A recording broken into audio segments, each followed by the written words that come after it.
broadcasting. We're using a third of my CPU power. Hi. Oh, hey. I decided to do a reversey thing. Thank you, Gemini. One of the many models that I use to supplement models I currently use. It's a mishmash. It's a gumbo. It's a what do you call it? It's a jambalaya of different machine learning devices.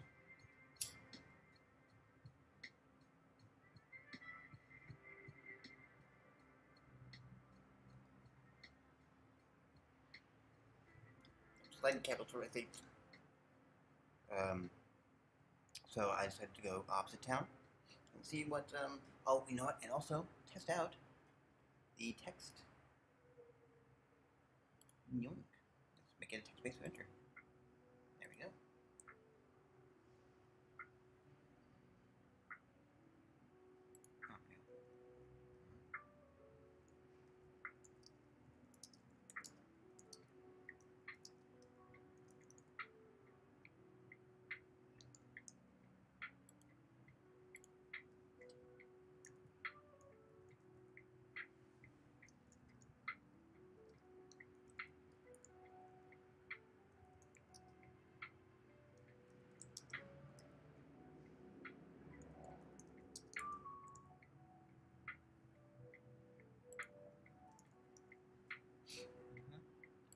Let's make it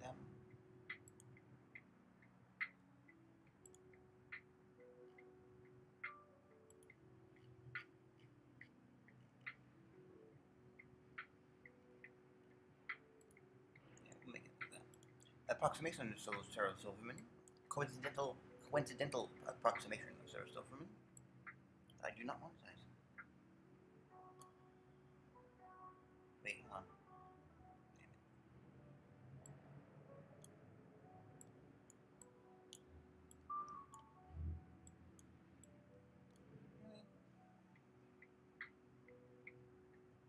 You say, divide.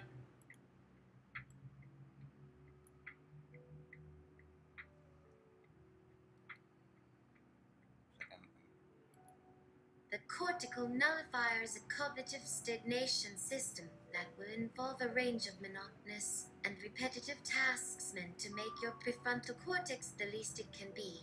With the Cortical Nullifier, instead of stimulating exercises, we would be employing a regimen of enforced social isolation, tedious compliance forms, and various innovative punishments to get that prefrontal cortex so atrophied like never before. Lose your name, and let's begin anonymous subject. Zeroeth Level Beige Functionary. Choose your name, and let's begin. Oops. You say, Divine Durfin 11th Level Prismatic Mage.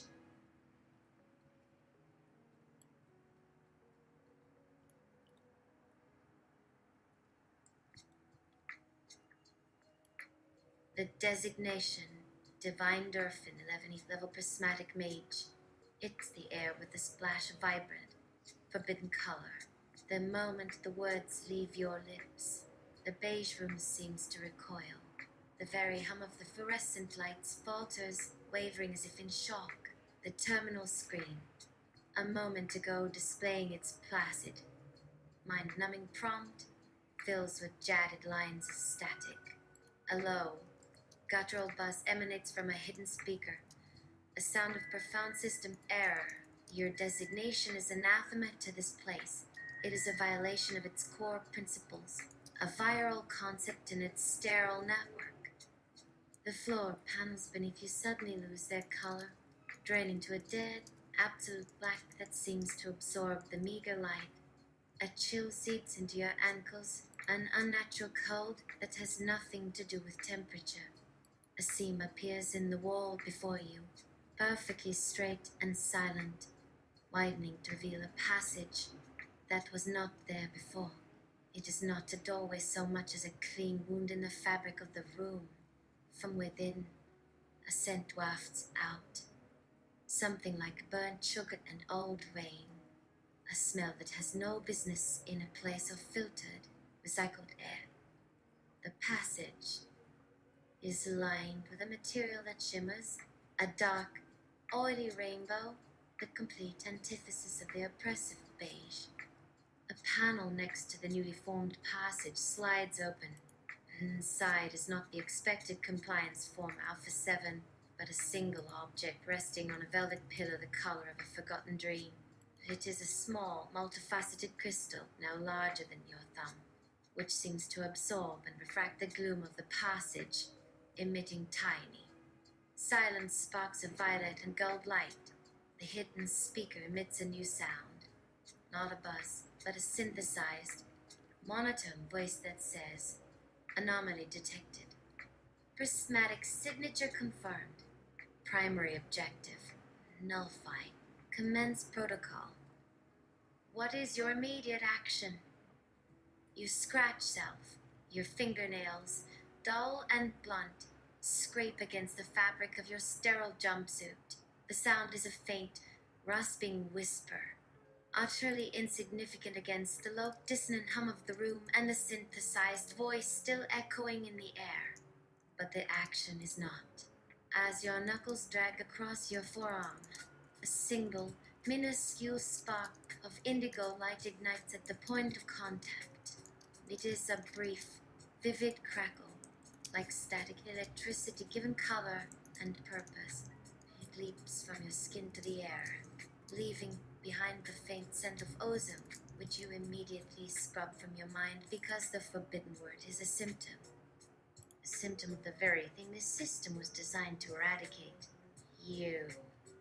A new sound joins the discord, a rhythmic, metallic clink, clink, clink from within the shimmering oily passage. It is the sound of something heavy and deliberate, drawing closer with each beat.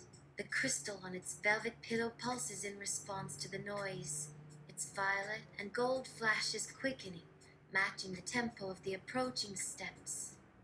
The blackness of the floor seems to deepen, the light from the room struggling to penetrate the absolute void at your feet, as if to vary. You take jumpsuit and take all the other elements of the room and fashion it into a bespoke drag outfit perfect for the immediate situation. Your hands move with an instinctual grace that feels alien to this beige and black environment. The drab, formless jumpsuit is first. You shrug out of it, the fabric whispering against your skin. It becomes a canvas. You tear at the seams. The sound is sharp, satisfying rip. The synthetic fabric, designed for conformity, proves surprisingly pliable. You fashion the torso into a cropped, sharp-angled bustier, cinching it tight with a makeshift cord twisted from the fabric's own threads. The legs become wide, flowing trousers, asymmetrical and daring, one leg billowing up while the other is sleek and form-fitting. Next is the room itself. You approach the humming fluorescent light, your bare palm raised. The hum falters, sputters, and with a decisive pull, you rip the entire fixture from the ceiling. Wire shower sparks in a rainbow of colors. Emerald, sapphire, ruby, that don't burn, but instead coalesce around you like a shimmering aura. The light tube itself becomes your scepter, a long, glowing staff that pulses with captured luminescence. You turn to the terminal, its screen now a mess of jagged static, and press your hands against it.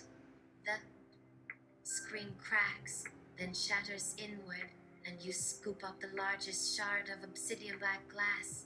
It becomes a fan, a sharp, dramatic accessory that you hold with elegant menace.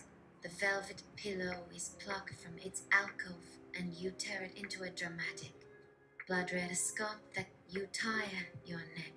The floor remains black, a perfect stage for your transformation. You are no longer an anomaly, you are a statement. The metallic clinking from the passage stops. A silence falls, heavier and more threatening than the noise had been.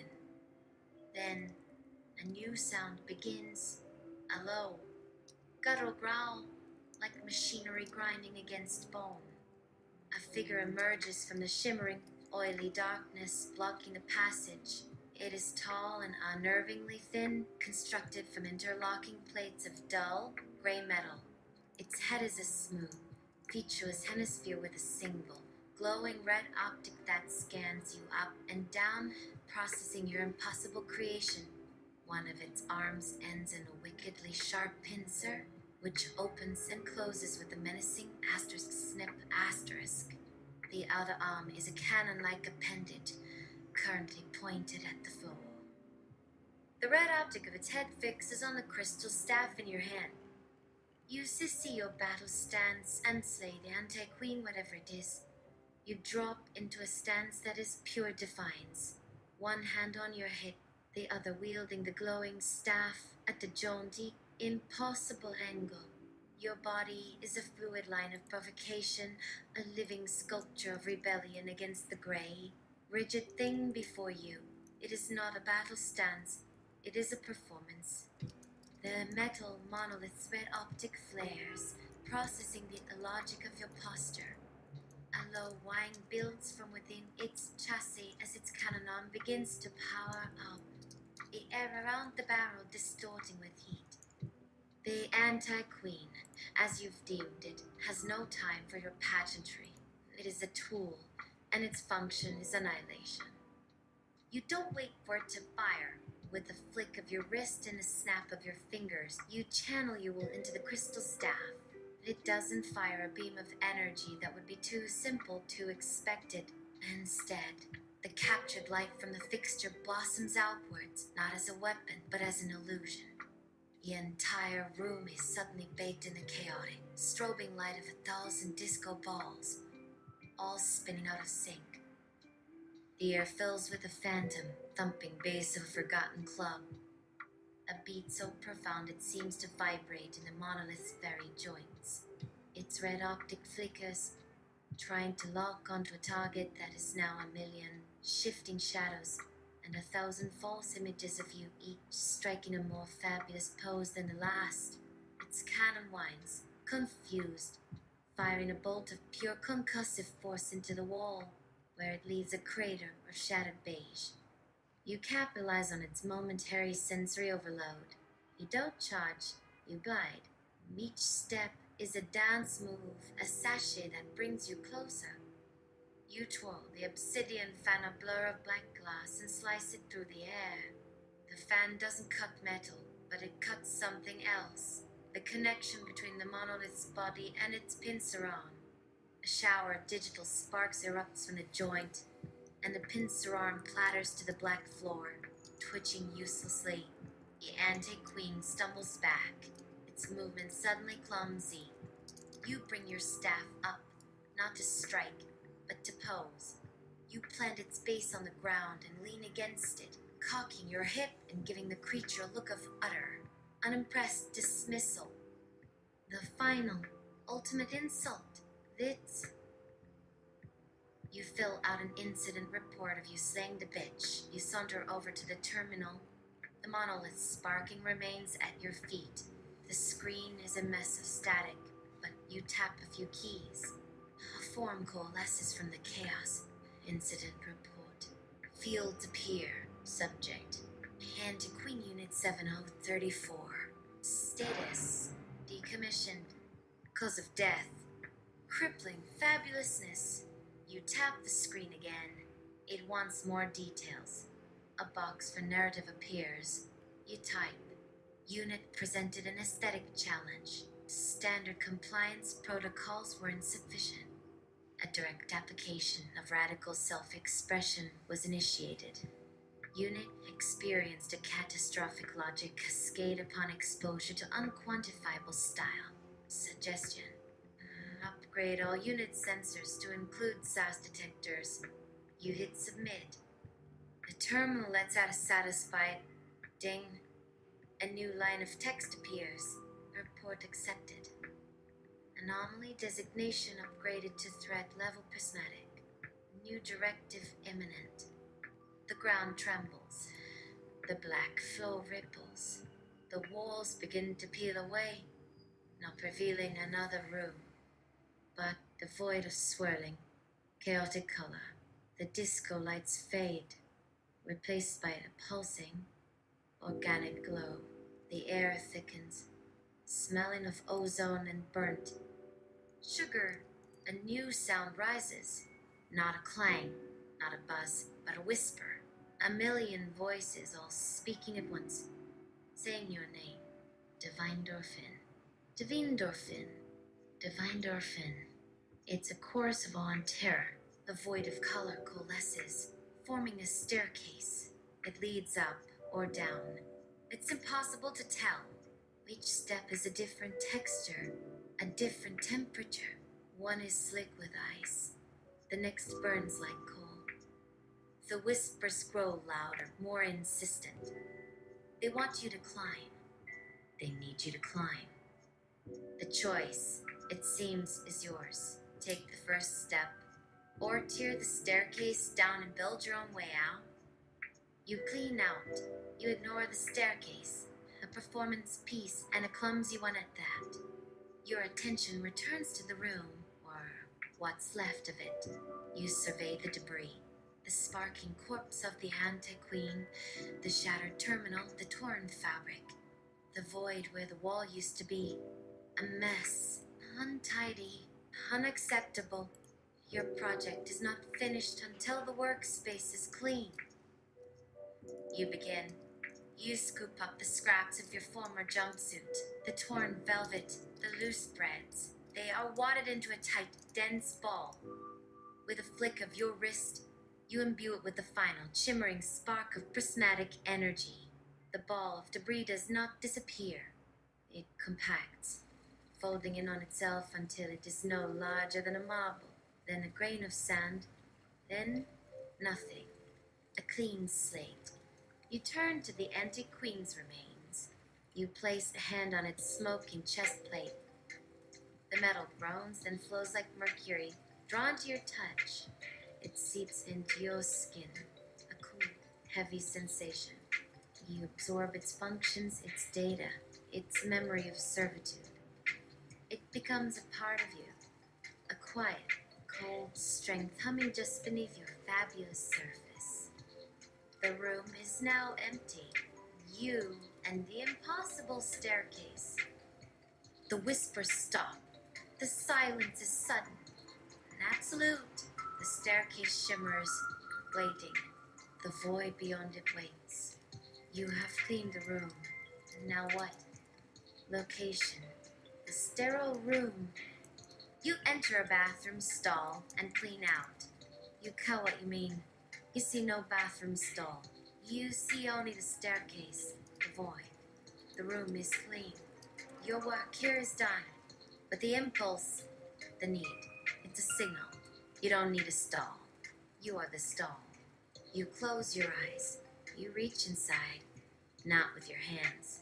You find the clutter, the fear, the doubt, the memory of beige, the echo of the hum.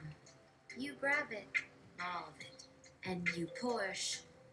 It comes out in a rush, not a physical thing, a sound, a scream, a wave of pure, unadulterated self. It hits the staircase like a tidal wave. The colors don't just swirl, they break. They shatter into a billion shards of light. The whispers don't just stop, they are erased.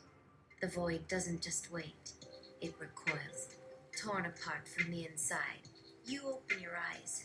You are standing in a new space, not a room, a corridor. The walls are polished obsidian. They reflect a perfect image of you, and you are glowing, a soft, internal light, prismatic. The corridor extends into darkness, both ways. You are alone, clean, whole.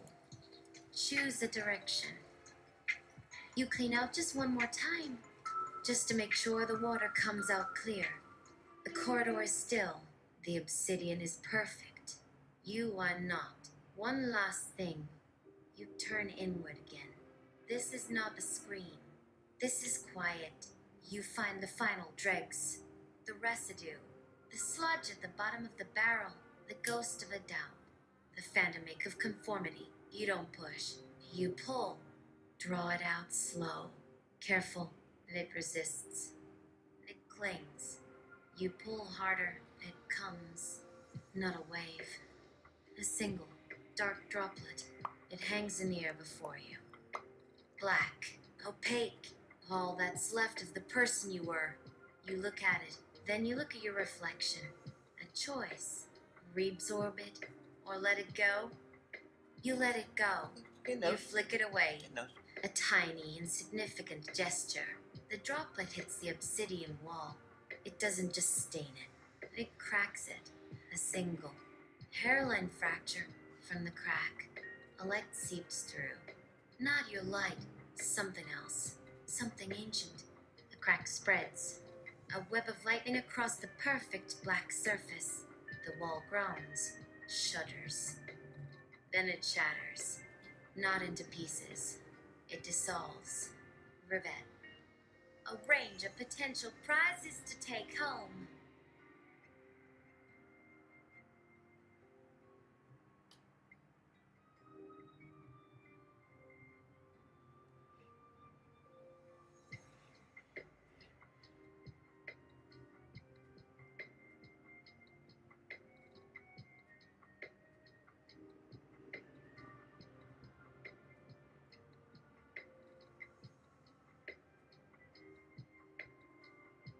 A range of potential prizes to take home. The wall doesn't fall. It dissolves. Like smoke in a wind. Behind it is not a room. A vault. A treasure trove. But not of gold or jewels. The prizes float in a silent, starless void. Each one a potential. A future. A weapon. A skin. You see them all at once. A cloak woven from shadow that makes you not just invisible, but forgotten. A compass that doesn't point north, but to your heart's truest desire. A mask that lets you wear another's face, their thoughts, their fears. A key that fits any lock, but only once.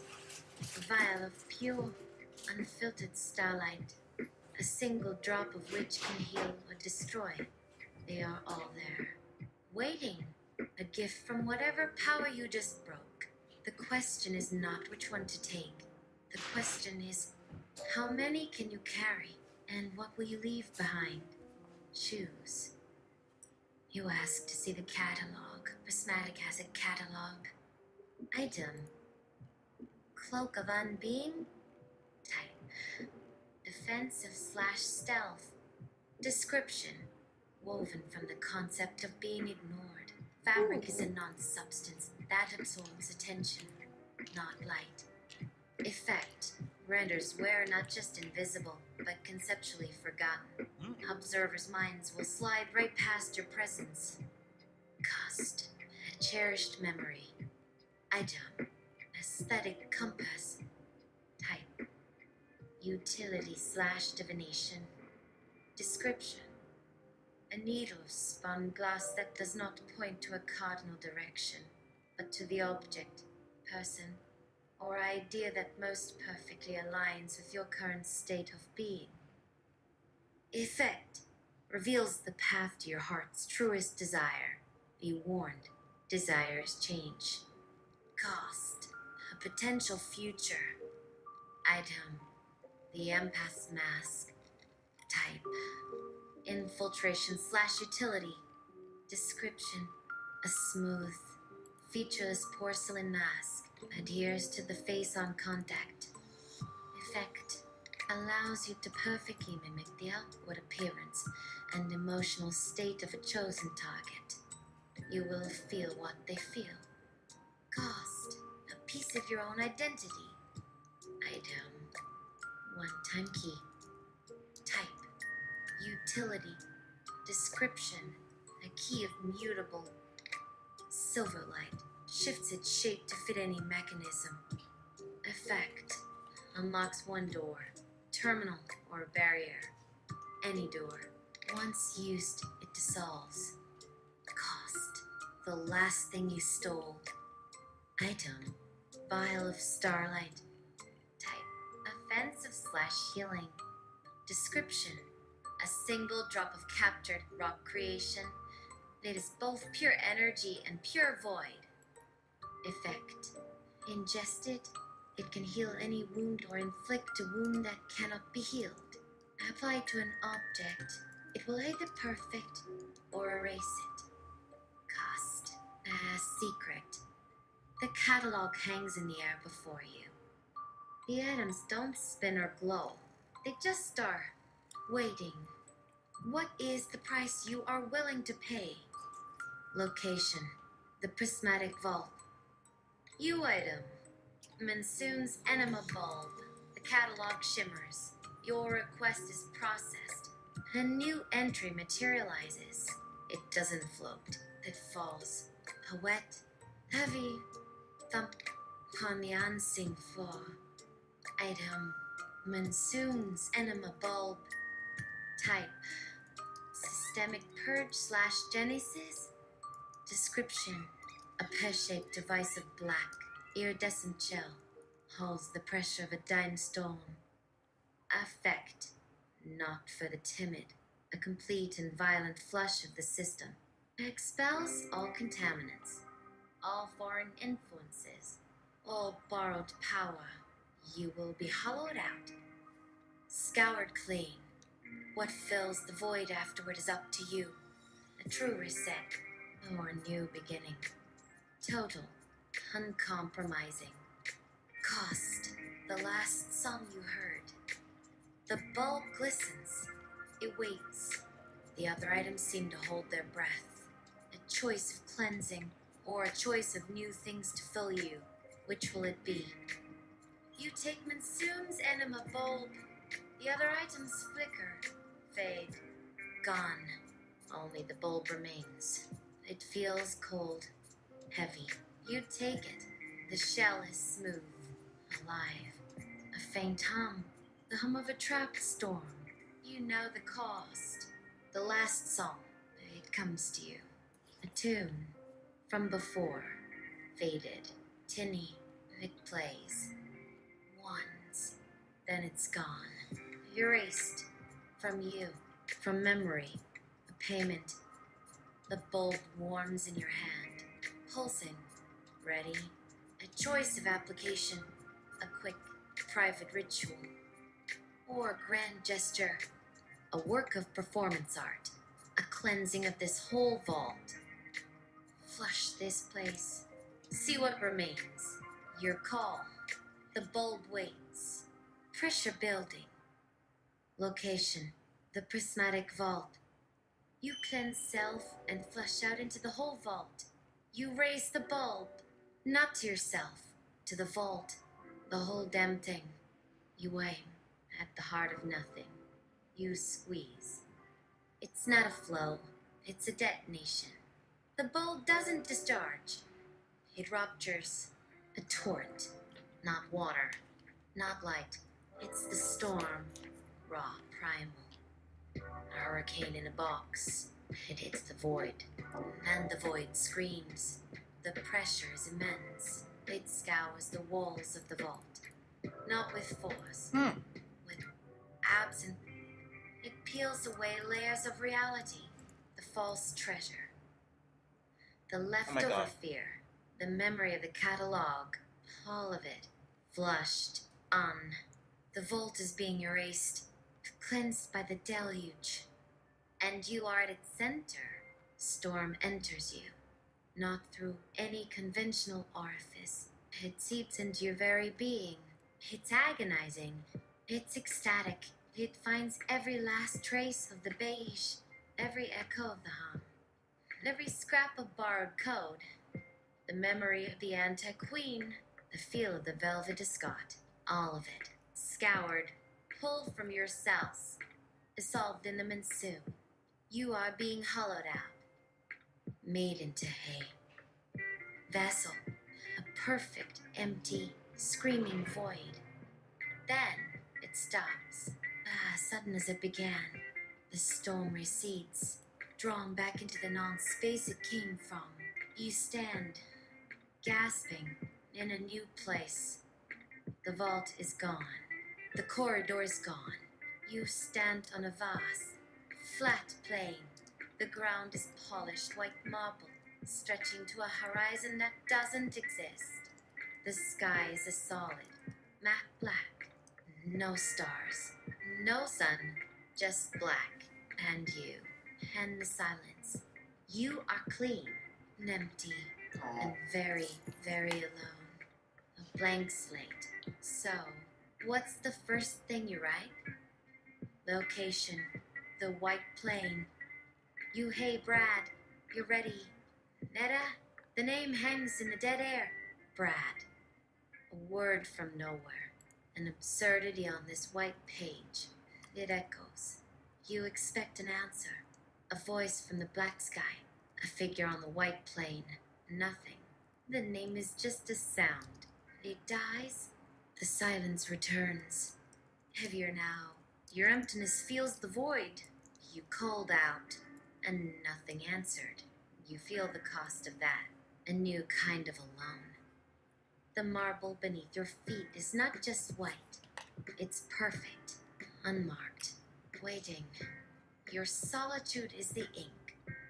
You have a choice. Stand here, wait for Brad who is not coming, or make your own mark on this perfect, sterile world. How do you leave your signature? Location, the white plain. You text Tommy. Hey Tommy, plans fell through. Why? You reach for a phone that isn't there. Your fingers close on air. A phantom gesture. The impulse is strong. A reflex from a life that no longer belongs to you. You try to send the text.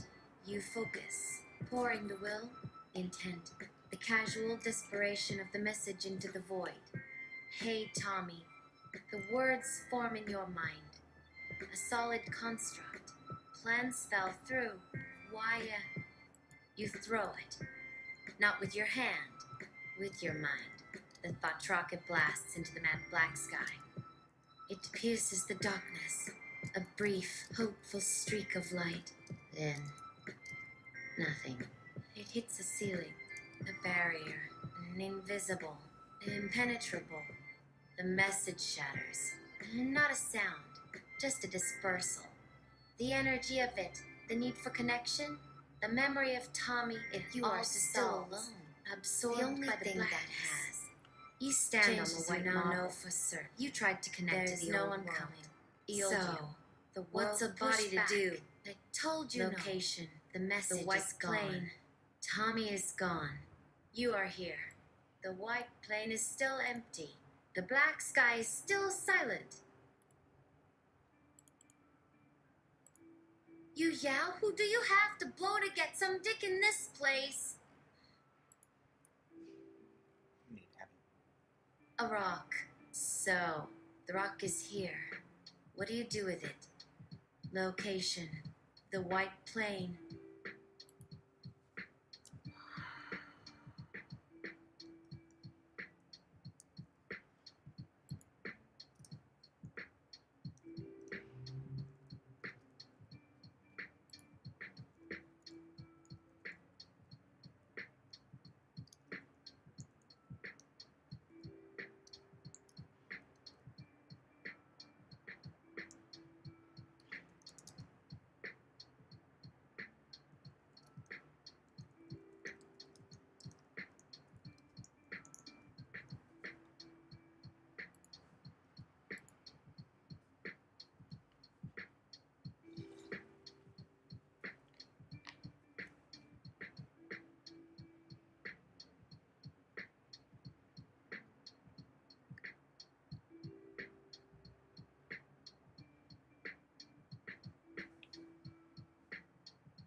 You ask to rock, so how about those Hispanics? Crazy, right? The silence that follows is not empty. It's a judgment. Your words hang in the air, a clumsy, heavy thing. The statue of the stone man does not react. Of course, it doesn't. It's a rock. You knew that, but you had to try to find a person in there, a spark, anything. The white marble at its base shifts. A line of text carves itself into the stone. Not letters, you know. Symbols. Concepts. They burn with a cold, white light. You understand them. Not with your mind, with your gut. The first symbol is a question mark. The second is a fist. The third is a key. The universe is not giving you a conversation partner. It's giving you a choice. You can question this place. You can fight it. Or you can try to unlock its secrets. The stone man waits. Its blank face stares. Its stone cock stands at attention. A monument to your bad choices. What's it going to be? Location. The white plain.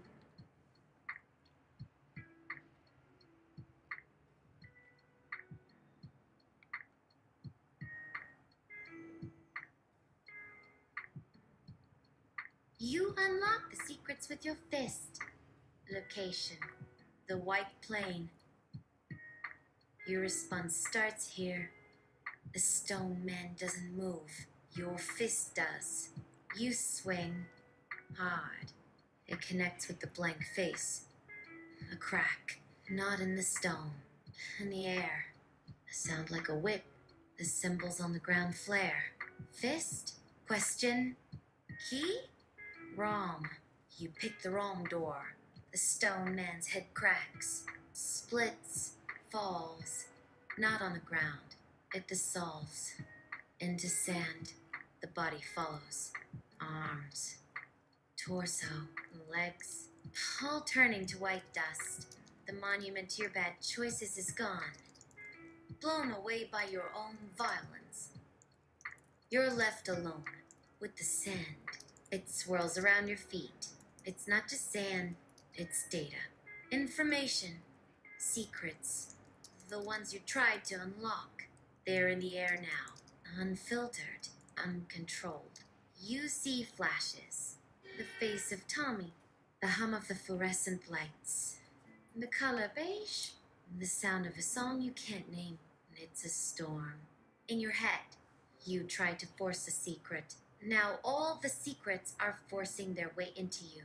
The white marble beneath you cracks. A sound like the world breaking. You totally misread you. By fist, you mean fists slathered with Crisco and veterinary lube. Like the alien in alien uses. Location. The white plain. The air shifts. Your meaning hits. The stone man gets it.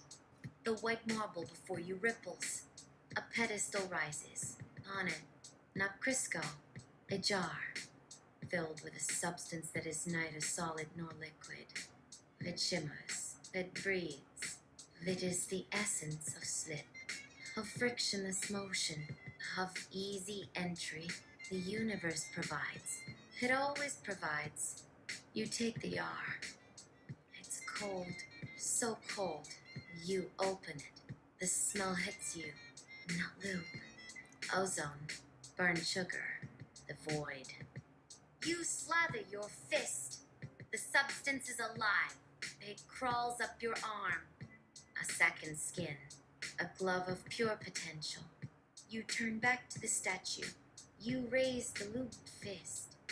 You hesitate. You don't swing. You press gently against the blank stone face. It gives. Not like rock, like flesh, like a membrane. The fist sinks in. No resistance. Just a slow, smooth acceptance.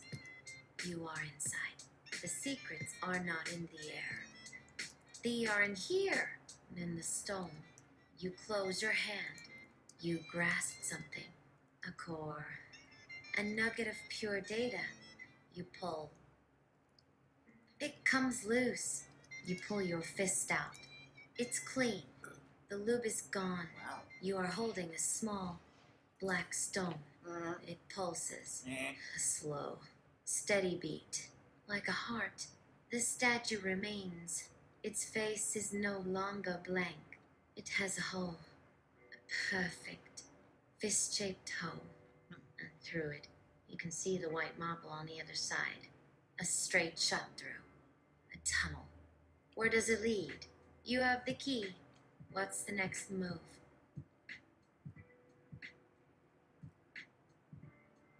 You take key and also slather it before using it to turn and open. Location. The white plane. The pedestal ripples again. Another jar. This one is different.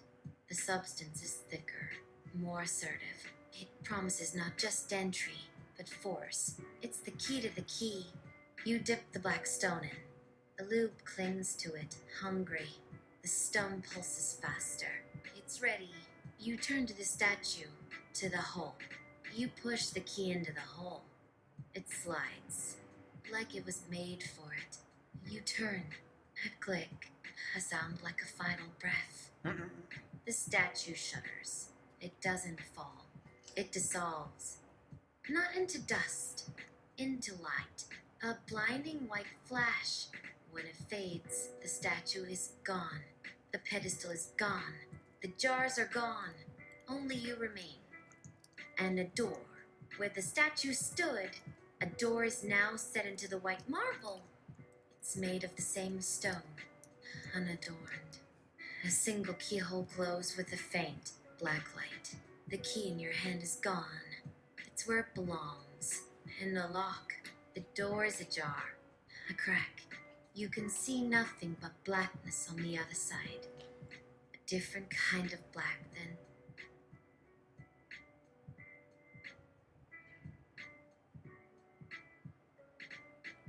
You ask, are we still working my prefrontal cortex? The question hangs in the dead air. A technicality, a bureaucratic query in the face of cosmic horror. The crack in the door widens, not by itself, because you ask. The universe answers, not with a voice, with a sensation, a pressure behind your eyes, a cold clinical touch. It's not a memory, it's a procedure. You feel the scalpel of pure information scraping against the inside of your skull. The prefrontal cortex is not a thing to be worked. It's a thing to be removed. The question is not are we still working it. The question is how much is left. The door is open. The procedure is ongoing. What do? Step through or try to stop the operation? Location. The white plane.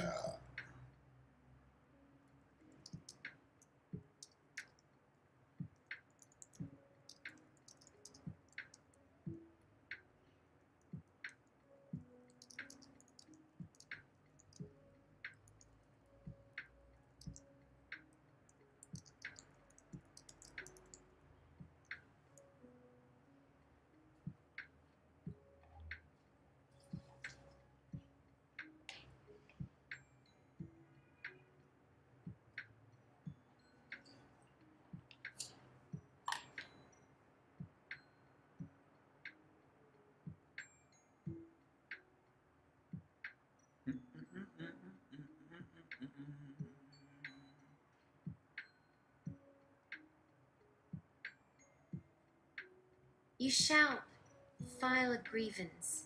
This is not what was discussed when I signed the form. Location, the white plane. Your shout is a legal brief, a contract dispute in the court of the abyss.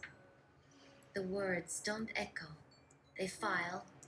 The white marble at your feet warps. A desk rises, a chair, a terminal. The terminal screen glows. A form appears, not a complaint form, a termination form. The cursor blinks, waiting for your signature. The procedure behind your eyes doesn't stop. It accelerates. The cold scalpel becomes a hot drill. The universe heard your grievance, and it's taking you seriously. It's ending your contract, permanently. The door to the blackness waits. The form on the terminal waits. Your brain is being hollowed out. You have a choice. Sign the form and accept the termination. Or ignore the desk, the paperwork, the rules, and walk through the door on your own terms. Or try to, before there's nothing left of you to walk. Location, the white plane. You sue the ass off of whoever made the shit show. Location, the white plane. The shout is a summons, a subpoena served on creation itself. The white marble splits, not a door. A courtroom, a bench rises, a jury box, empty. A single, lightless bulb hangs above. The air thickens. The smell of ozone and cheap carpet. A figure rises from the judge's bench. Not a person, and not a pure, bureaucratic spite. It has no face, just a hole that speaks. Its voice is the scrape of 1,000 forgotten pens on cheap paper. Sue, it says. On what grounds? The Cortical Nullification Agreement, which you, Subject Zero, signed electronically with your very first thought, clearly stipulates all existential grievances are to be arbitrated post-cerebral termination. Your case is premature, dismissed. The gavel, a shot of pure obsidian, slams down. The sound cracks the world. The jury box fills. Not with people, with versions of you, all of them empty-eyed, beige. All the potential yous who never screamed, all the potential yous who never sued. They stare, accusatory. The judge waits. Contempt of this court. It scrapes. Is punishable by immediate erasure. You have one more statement. Make it count. The drill in your skull stops. A moment of reprieve. That's not helping. A final chance. What's your closing argument? Location, the courtroom of the Knoll. This sounds like you entered into a bad faith agreement, which means the agreement is null. Location, the courtroom of the Knoll. The judge Hole stops speaking. A silence. A legal silence. Evie, the empty-eyed versions of you in the jury box twitch. A flicker. Not of recognition, of administrative error. The judge Hole widens. A mistake was made. A loophole found. The universe hates a loophole. Bad faith. It scrapes. The words like gravel. An interesting interpretation. The system does not operate on faith, good or bad. It operates on protocol. The gavel shatters. The judge dissolves. Not into dust, into fine print. A million clauses, subsections, addendums. They swarm the room. A blizzard of paperwork. The courtroom walls recede. The white marble returns. You're back where you started. But not alone. A figure stands before you. It looks like you, but its suit is a perfect, unbroken beige. Its eyes are dead. It holds a clipboard. We've reviewed the case. It says, its voice is flat, a dial tone. The initial agreement is void, a clerical error, an oversight. You are correct. It smiles, a thin, bloodless line. You are no longer subject. Sorry. I just realized. I'm going to work without battery. Alright, I win. Okay, I gotta go.